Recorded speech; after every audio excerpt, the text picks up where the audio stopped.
करतात किंवा 1,20,000 रुपयाचे आहे त्याने बरेचसे पैसे रिचार्ज करायला या घरकुल मंजूर करायला द्यावे लागतात। उरलेल्या पैशात कसे घर बांधणार? वाढलेली प्रचंड महागाई, तसेच कमी झालेले रोजगार, शेतमालाचे पडलेले भाव, जीवनावश्यक वस्तूंची महागाई, मुलाबाळाचा शिक्षणाचा व लग्नाचा लागणारा खर्च, अचानक दवाखान्याचा खर्च, जिथे जीवन जगण्याची ताळमेळ बसत नाही।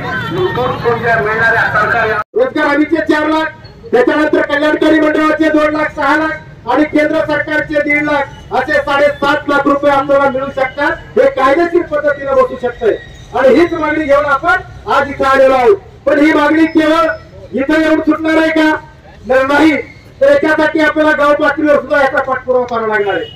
जे आमदार खासदार तुम्ही आम्ही त्यांना निवडून देतो, जे मंत्री म्हणतात, जे मुख्यमंत्री म्हणतात, त्यांची घरं मात्र करोडो रुपयाची आहेत।